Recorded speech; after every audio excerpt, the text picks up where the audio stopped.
Hello दोस्तों, आप लोगों का स्वागत है पगला एनिमे चैनल पे। तो आज हम लोग सोलो लेवलिंग के एपिसोड 3 को एक्सप्लेन करेंगे। तो चलिए जानते हैं इस एपिसोड की कहानी को बिना किसी देरी के। तो दोस्तों, जैसा कि हमने पिछले एपिसोड में देखा था कि जिन्वो अकेला उन सभी स्टैचूज के साथ फाइट कर रहा था, लेकिन उन सभी स्टैचूज ने जिन्वो को मार मार के उसकी हालत खराब कर दी थी। इसलिए जिन्वो बस मरने की कगार पे ही था कि उसी टाइम पे उसके सामने सिस्टम का पैनल आता है। खैर, जब जिन्वो की आंख खुलती है तब वो हॉस्पिटल के अंदर था। उसे अच्छे से याद था कि उसके हाथ और टांग कट चुके थे, लेकिन जब जिन्वो चद्दर को उठाता है तब उसे पता चलता है कि उसका पैर और हाथ दोनों ही सेफ हैं। इसीलिए जिन्वो को लगता है कि ये सब कुछ बस एक सपना था। लेकिन उसी टाइम पे हंटर एसोसिएशन का मैनेजर वो जिनचुल आता है। जिनचुल जिन्वो को बताता है कि मिस्टर संग ने अपना एक हाथ खो दिया है, इसलिए उन्हें हंटर के काम से रिटायर होना पड़ेगा। जूही के पास जब वो लोग गए थे तब जूही इतना ज्यादा ट्रॉमेटाइज हो चुकी थी कि उसने खुद को रूम के अंदर बंद कर लिया है, और जूही अपने हंटर का काम आगे करेगी या नहीं करेगी ये जिनचुल को नहीं पता है।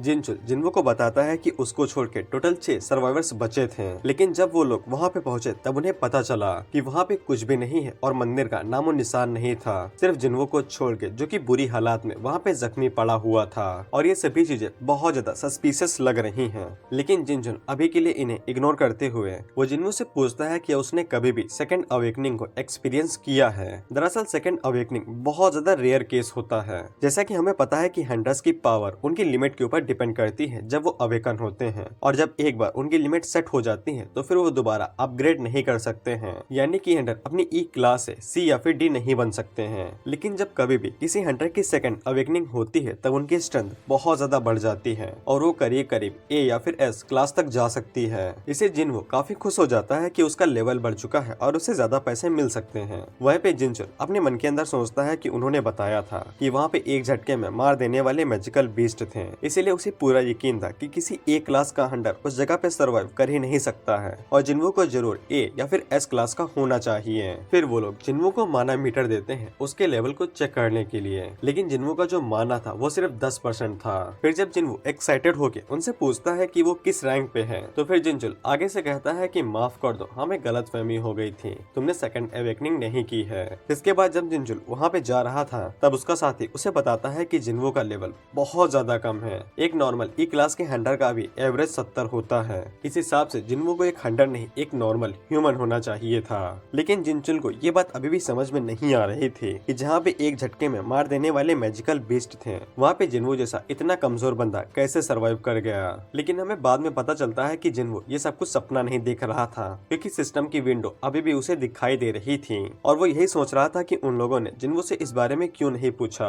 लेकिन उसे पता चल जाता है कि वो लोग इसे नहीं देख सकते हैं और सिर्फ जिन्वो ही है जो इस विंडो को देख सकता है। और तब जाके जिन्वो को याद आता है कि उसने आखिरी समय पे यस का बटन दबा दिया था, इसीलिए वो जिंदा है। उसी टाइम पे वहाँ पे जिन्हा आती है जो कि जिन्वो की छोटी बहन है, और वो जिन्वो के ऊपर चिल्लाने लगती है कि उसे जरा सा भी होश नहीं है कि अगर जिन्वो को कुछ हो जाता या फिर वो मारा जाता तो फिर जिन्हा और उसकी मदर के साथ क्या होता। जिसपे जिन्वो को भी ऐसा ही लगता है कि वो अभी उन दोनों को ऐसे ही छोड़ के जाने के लिए रेडी नहीं है। जिन्हा जिन्वो से कहती है कि अगर उसने दोबारा कुछ ऐसा किया तो फिर वो अपनी पढ़ाई छोड़ के कोई जॉब कर लेगी, जिसके बाद जिन्वो को इस तरह का कोई खतरनाक काम करने की जरूरत नहीं पड़ेगी। उसी टाइम पे जिन्वो जिन्हा से भी पूछता है क्या उसको सामने की तरफ ये पैनल और विंडोज दिखाई दे रही हैं, जिसपे जिन्हा उसे कहती है कि उसके सर में चोट लगने की वजह से उसका दिमाग खराब हो चुका है, इसीलिए उसे कुछ समझ में नहीं आ रहा है। दरअसल वो विंडो सिर्फ जिन्वो को ही दिखाई देंगे, जिन्हा और बाकी किसी को भी नहीं। इसके बाद जिन्हा जिन्वो से ख्याल रखो कह के वहाँ से बाहर निकल जाती है और वो अपने दोस्त सोंगी के साथ आई थी। इधर सिस्टम के पैनल्स जिन्वो को बताते हैं कि उसे डेली क्वेस्ट को पूरा करना पड़ेगा और उसे डेली रिवॉर्ड मिलेंगे,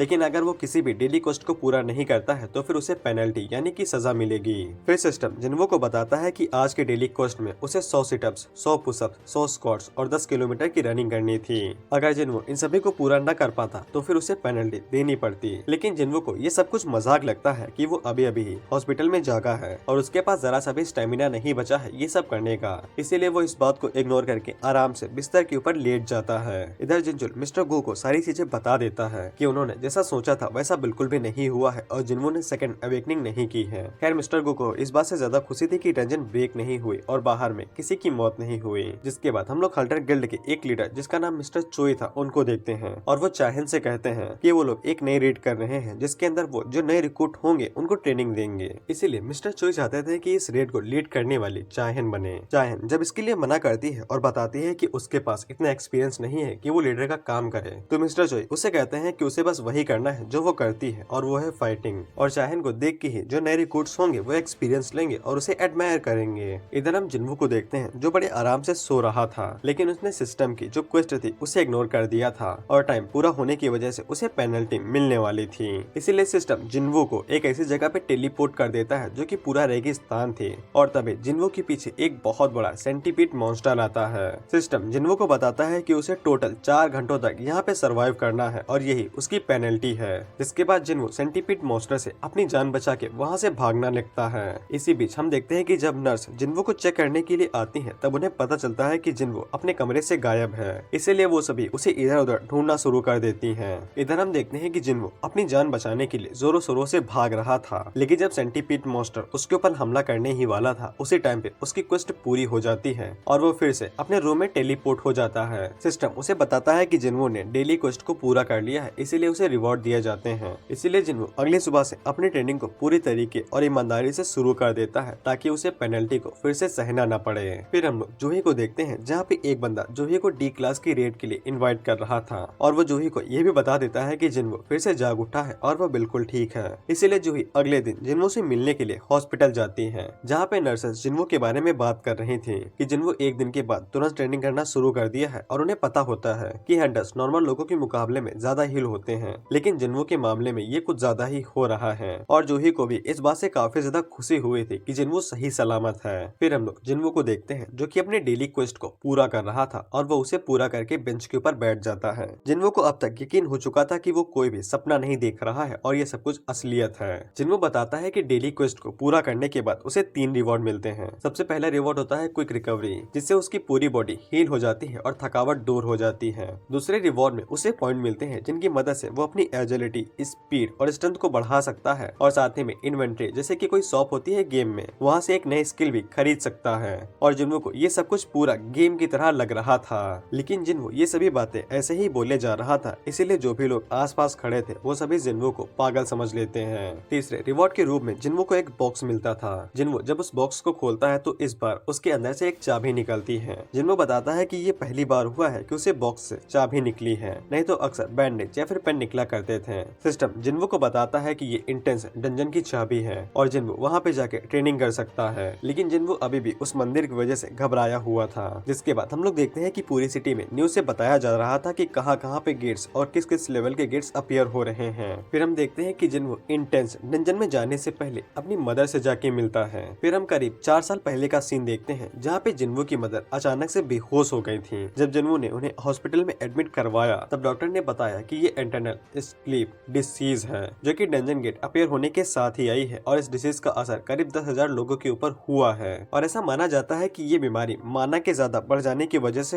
होती है, लेकिन अभी की टेक्नोलॉजी इस तरह की डिसीज को ठीक करने के लिए डेवलप नहीं हुई थी। इसीलिए जितने भी पेशेंट होते हैं उन सभी को बस एक माना क्रिस्टल के साथ रख दिया जाता है जिससे वो प्रिजर्व रहते हैं जैसे कि कोई कोमा में हो, लेकिन इसका जो मेडिकल बिल होता है वो बहुत ज्यादा होता है। इसीलिए जिन्वू पैसे जमा करने के लिए कंस्ट्रक्शन साइट पे भी काम किया करता था, लेकिन एक दिन अचानक से उसे ऐसा महसूस हुआ कि उसकी पावर जाग उठी है। इसके बाद वो अगले दिन हंटर एसोसिएशन के पास गया इस बात को कंफर्म करने के लिए और उन लोगों ने भी उसे बता दिया कि अब से वो रेड्स को ज्वाइन कर सकता है, लेकिन सिर्फ ई लेवल की। इसके बाद उसने ये बात जिना को बताई और वो दोनों ही काफी खुश हो गए थे, लेकिन जैसा कि हमें पता है कि जिन्वू ई लेवल का भी हंटर नहीं है, वो बस नॉर्मल लोगों से हल्का सा ताकतवर है। इसीलिए वो ई रैंक की डंजन के अंदर भी बहुत ज्यादा यूजलेस रहता है और लोगों के ऊपर बोझ बनता है। फिर हम देखते हैं कि जिन्वू ने अपने पॉइंट्स को स्ट्रेंथ के अंदर ऐड कर दिया था, इसीलिए उसकी ताकत पहले से बढ़ चुकी थी। इसके बाद जिन्वू उस जगह पे जाता है जहाँ पे इंटेंस डंजन स्थित थी। जिन्वू जैसे ही अपने पास से चाबी निकालता है तो वहाँ पे लॉक अपने आप ही आ जाता है। जिन्वू उस लॉक को खोलते हुए अपने मन के अंदर सोचता है कि अगर अंदर खतरा ज्यादा होता है तो फिर वो चुपचाप भाग आएगा और डंजन को ऐसे ही छोड़ देगा। लेकिन जिन्वू जैसे ही डंजन के अंदर जाता है तो वो डंजन अंदर से सील हो जाती है। एक लड़की जिन्वू के बगल से निकलती है और वो डंजन के बाहर आराम से चली जाती है, जिसे जिन्वू को समझ में आ जाता है कि उसे एक अलग डायमेंशन के अंदर कैद कर दिया गया है। सिस्टम जिन्वू को बताता है कि अगर उसे डंजन से बाहर निकलना है तो फिर उसे या तो डंजन को क्लियर करना पड़ेगा या फिर टेलीपोर्टेशन स्टोन का यूज करना पड़ेगा, नहीं तो जिन्वू हमेशा के लिए यहीं पे फंसा रहेगा। लेकिन जिन्वू को इस बार अपने अंदर कॉन्फिडेंस था कि वो डंजन को क्लियर कर लेगा, लेकिन वो जैसे जैसे डंजन के अंदर जाता है तब उसे पता चलता है कि उसका कॉन्फिडेंस कॉन्फिडेंस कम हो रहा है और उसी टाइम पे उसके सामने 3 गॉब्लिन्स आते हैं जो कि ई रैंक के थे। जिन्वो जैसे ही उन्हें देखता है तब उसे कुछ बुरी यादें याद आ जाती है कि कैसे एक गॉब्लिन ने उसे मार ही दिया था। इसीलिए जिन्वो को शुरुआत में उन तीनों गॉब्लिन से फाइट करने में बहुत ज्यादा दिक्कत हो रही थी और वो तीनों गॉब्लिन एक साथ जिन्वो को डोमिनेट करते हुए जा रहे थे और जिन्वो बस हार ही चुका था कि जिन्वो अचानक से उठता है और एक गॉब्लिन के ऊपर हमला करके उसे मार देता है। जिन्वो जैसे ही उसे मार गिराता है तो फिर उसके अंदर फिर से कॉन्फिडेंस आ जाता है, जिसके बाद वो बाकी दोनों के साथ भी फाइट करने लगता है और उन्हें भी एक एक करके मार देता है। और जिन्वो जब उन तीनों को मार देता है तब उसे और ज्यादा कॉन्फिडेंस फील होने लगता है और उसे लगता है कि वो ताकतवर हो चुका है। लेकिन जिन्वो जब ये सब कुछ सोच ही रहा था तभी हम देखते हैं कि उसके पीछे से एक और मैजिकल बीस्ट आता है जो कि जिन्वो के ऊपर हमला करता है और जब जिन्वो उसके ऊपर डैगर से हमला करता है तब उसके डैगर के चीथड़े उड़ जाते हैं। जिन्वो एक नजर में ही पहचान जाता है कि ये बीस्ट उन तीनों गॉब्लिन से बहुत ज्यादा शक्तिशाली है। हमें पता चलता है कि इस बीस्ट के पास स्टील के दांत थे और इसका नाम लाइकेन था। जिसके बाद जब जिन्वो एक जगह से हिलने की कोशिश करता है तब उसके पैर कांपने लगे थे और वो हिल भी नहीं पा रहा था। जिन्वो अपने मन के अंदर उन्हीं सब टेम्पल्स के बारे में सोचता है और ये कहता है क्या मैं सच में यहाँ पे ट्रॉमेटाइज हो सकता हूँ, मेरे पास इतना भी टाइम नहीं है। उसी टाइम पे लाइकेन जिन्वो के ऊपर हमला करता है और उसके गाल के ऊपर एक स्क्रैच मार देता है, जिससे जिन्वो को समझ में आ जाता है कि उसकी बॉडी यहाँ पे हील नहीं होगी। अगर जिन्वो यहाँ पे मारा जाता है तो फिर उसका खेल हमेशा के लिए खत्म हो जाएगा। इसी के बाद लाइकेन जिन्वो के ऊपर हमला कर देता है और इसी के साथ ये एपिसोड यहीं पे खत्म होता है।